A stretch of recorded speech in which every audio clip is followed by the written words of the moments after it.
My family always jokes that I was destined to become a teacher because when my little sister would send me letters, I would send them back covered in red ink with all of the grammatical errors I wanted to fix. Hi, my name is Jessica Solano. I went from the classroom to 240 so I can help teachers like you pass their exams. This video is going to prepare you for the TExES English Language Arts and Reading 4 through 8 exam. This test will certify you in language arts instruction for grades 4 through 8 in TExES. And this video is going to cover three things: what's on the test and how it's organized, the most likely concepts that'll be on the test, and we're going to look at a few practice questions. Now, there's a lot to cover, so let's get started. So the English Language Arts and Reading 4 through 8 is broken into 5 big areas called domains: foundations of reading, text comprehension and analysis, oral and written communication, educating all learners in professional practice, and constructed response. Each domain is worth a certain percentage of your exam. For the English Language Arts and Reading 4 through 8, you'll answer both multiple choice and constructed response questions. There are 90 multiple choice questions and only one constructed response. The multiple choice portion is pulled from the first 4 domains, while the CRQ portion has its own domain, number 5. We'll talk all about the constructed response toward the end of the video, but right now, let's jump into our first 4 domains. Each of the first 4 domains has 3 to 4 competencies nestled inside it. The competencies help us focus our energy and know which concepts to cover. We'll briefly overview the competencies from each domain and then dig into a key concept that's essential to know for your exam. Oh, you look ready. Let's see what Domain 1 is all about. Now, you may recall from earlier that Domain 1 is worth the largest portion of your exam at 27%. The competencies cover reading instruction and assessment, foundational reading skills, word analysis and reading fluency, and vocabulary development. Basically, everything that goes into laying a solid foundation for strong reading. Whew, no pressure. But don't worry, we have uncovered the absolute need-to-knows for your exam. So first up is reading fluency. Reading fluency is measured by 3 primary criteria: accuracy, prosody, and speed. Accuracy is the reader's ability to correctly pronounce words as they appear in the text. To be a truly fluent reader, students must accurately pronounce words with automaticity, the ability to read words effortlessly. Prosody is the reader's ability to convey expression. Students with strong prosody use appropriate phrasing and emphasis. They adhere to punctuation. Their expression matches the tone of the passage. Speed is the pace at which the reader reads the text. Students who read at an appropriate speed are easily understood because their reading is not too fast or too slow. It's just right. Teachers keep track of students' words per minute, or WPM for short, to determine if they are reading with the appropriate speed. Fluency is considered an important foundational reading skill because strong fluency supports strong comprehension. Even older students who are automatic readers might struggle with fluency, but thankfully, there are strategies great teachers like you can use to help. If accuracy is the issue, difficult vocabulary can be previewed together, and irregular spelling patterns can be reviewed. If the student is struggling with prosody, phrase-cued reading might be used. This is when the teacher adds slashes into a text to mark the ends of phrases or natural pauses. Reading short passages that have a strong, clear emotion is helpful. Reader's theater, where one can act out text, will help students hear appropriate inflection and phrasing. And if speed is the component of fluency that needs attention, teachers can try timed readings. This is when the student's given 60 seconds to read a passage. The teacher marks where they run out of time and then challenges them to get further in the passage in the same amount of time. All right, let's build on the reading foundation we've built and talk about our next domain. In Domain 2, Text Comprehension and Analysis, we get more into helping students understand and evaluate what they read. You'll need to know all about reading comprehension and how it applies to both literary and informational and argumentative texts. And for these skills, as well as all the others that are covered on this exam, not only do you need to know about the skills and how to teach them, but of course you need to know how to assess them and even intervene if you need to. Again, that's a lot to take on, but we have it all covered in our study guide. Our TExES English Language Arts and Reading 4 through 8 study guide is full of practice questions, including full-length practice tests, flashcards, and instructional content, including videos, all aligned to the standards of the exam. Now, speaking of videos, why don't we pop into the study guide right now and see a snippet of one that is super important for this domain. Let's check out literary analysis. Model how to conduct a literary analysis and use contextual clues to decipher the how or the why. In fact, modeling is the key to teaching students how to conduct a literary analysis. We'll break down how to conduct a literary analysis with students, but before we do, here's another important note. It is imperative that students can describe and comprehend the text before having them attempt to analyze it. Now, as much as I'd like to stick around and see her use it with her students, we gotta get moving. But you can see it and everything else with the ELAR content using the link below.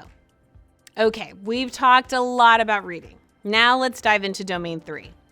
This area is all about our other language arts skills, oral and written communication. More specifically, the content covers composition strategies, inquiry and research, and listening and speaking. So you'll need to know how to teach the various types and contexts of writing, such as narrative, persuasive, and expository, as well as how to guide students through the research process. And, of course, we have that all covered in the study guide. But right now, let's dive into oral communication. To help students succeed, teachers must understand the different forms of oral communication and how to foster listening and speaking skills in the classroom. And keep in mind, it's imperative to understand the cultural factors in oral communication and be responsive to them. Teachers should facilitate a variety of classroom interactions that allow students to explore various means of oral communication, such as group discussions and individual presentations.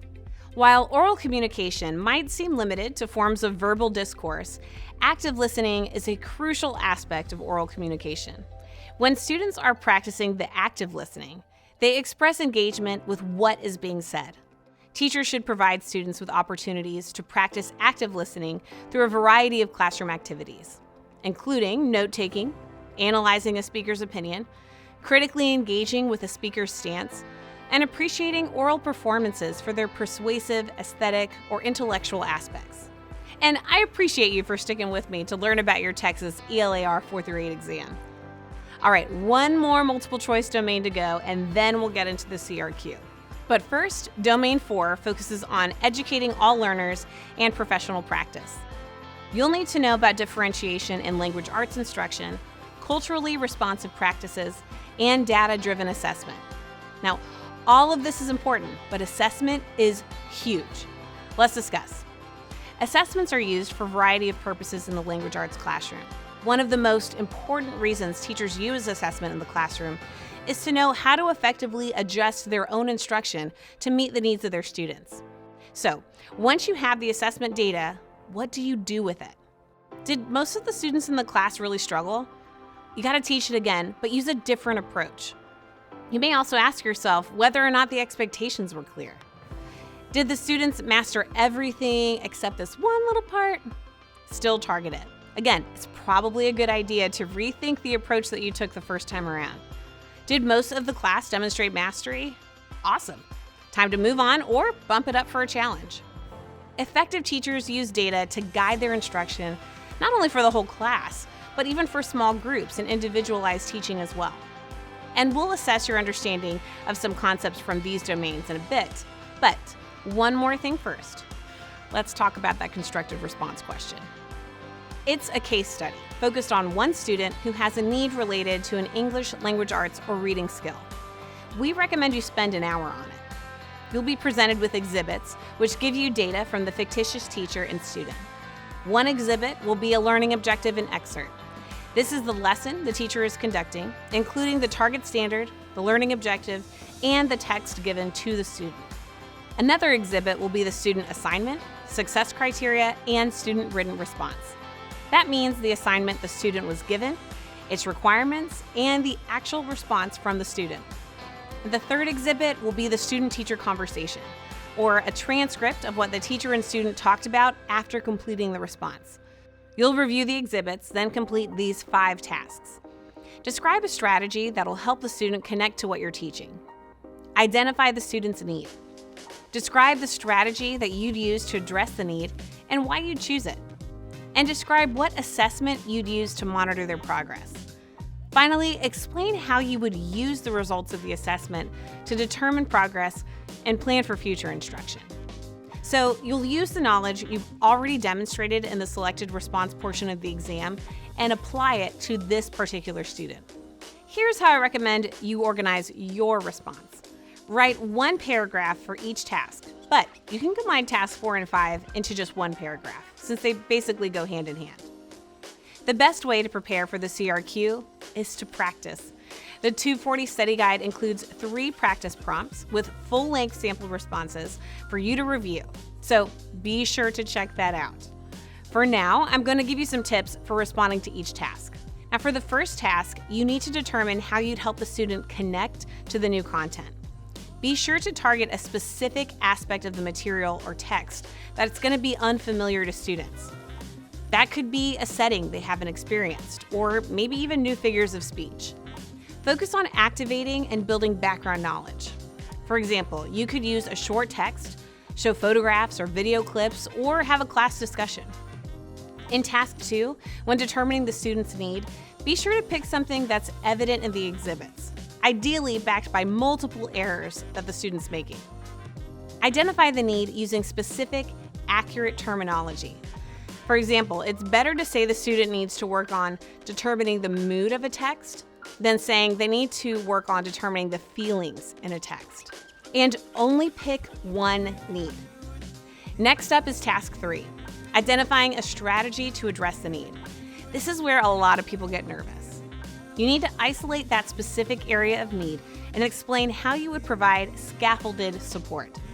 An example would be a graphic organizer, where you could explain what the organizer would look like and how you'd help the student use it. Another tip is to specify the context for the intervention. This is going to set you apart. You might specify that it'll be done one-on-one, or in a small group, or with a partner. Now remember, we lump tasks 4 and 5 together. A big tip here is to name a specific formative assessment you'd use to assess student progress. This could be an informal, ongoing assessment like a journal prompt or an exit ticket. Now, my last tip is to explain how you will adjust instruction according to the student's performance. If they need more support, how exactly are you going to remediate? If they don't, what can you move on to next? You get to pretend that you're really the student's teacher. So think about the whole picture. What should come before and after this moment? That's the constructed response question. So now let's check out some sample multiple choice questions. Now that we've gone over some of the big concepts, let's look at some practice questions to show you how those concepts can appear on the test. Remember how Domain 1 is all about foundations of reading? Let's look at how that's reflected in a question. A 5th grade teacher is conducting a diagnostic assessment. Students are given the following list of words and asked to read them aloud. The primary purpose of this assessment is to evaluate what? Well, after my first look at the chart, I thought this was the answer. But after seeing the immediate feedback offered as a feature for the study guide's practice questions, I took a closer look and see that this is actually the one we want. The words in this list are all examples of multisyllabic words. Students who have mastered the skill of decoding multisyllabic words should be able to read the words aloud with minimal visual or auditory effort. All right, let's move back into Domain 2 and take a look at a comprehension and analysis question. Mrs. Grant assigns her middle school students a poem to read entitled Poplars. In the poem, trees are described as lonely and are difficult for birds to land on due to their short branches. The students are having difficulty attaching the images and figurative language present in the poem to what the real poplar tree looks like. As a consequence, they're struggling with comprehending the poem. So Mrs. Grant creates a slide with information about poplar trees and includes a picture of the uniquely shaped tree. Then she guides students through another analysis of the poem. Which comprehension strategy did the teacher rely on in this scenario? This is our best choice. Mrs. Grant builds background knowledge by creating a slide with information about the trees and including a picture. Equipping students with this knowledge about the trees is going to help them perform a more effective analysis. Let's keep on moving. On to a question from Domain 3, our writing, speaking, and listening domain. Which of the following best describes the way that main ideas and narratives compare to the main ideas in expository writing? This is the best answer. An expository text will center around a concept or idea, established by a thesis statement and supported with evidence, while a narrative will communicate its main idea by describing a specific event or an experience. All right, let's do one more. Let's take a look at a question from Domain 4, Educating All Learners in Professional Practice. A 5th grade teacher would like to preserve instruction time by only testing the class's reading level twice, once at the beginning of the year to guide instruction, and once at the end of the year to measure their growth. Which of the following best explains why this would not be a reasonable change in testing expectations? This is the one we want. Reading tests that identify a student's reading level is essential to teacher planning, and accurate information impacts instructional success. While measurable growth in the reading skills of a 5th grader aren't usually as obvious as those of a 1st grader, it's still really important to make sure students are reading text at an appropriate level in order to ensure they continue to grow as readers. Now, that's just a small sliver of practice questions to give you an idea about how these concepts are actually assessed on the test. Congratulations on finishing the video. If you found it helpful, go ahead and give it a like. There's still plenty more to learn. Like, did you know that our study guide has hundreds of practice questions, plus those amazing CRQ practice prompts we heard about earlier? Now, if you really want to make sure you're prepared for the TExES English Language Arts and Reading 4 through 8 exam, take the next step and subscribe to the 240 Study Guide. It has hours of videos, so you can watch or listen while you're doing chores. It's test aligned, so you know precisely what you need to study, and it has hundreds of practice questions, so you can be completely sure that you're ready. So get started by enrolling today. And I know my red pen scarred my sister for life, so use purple.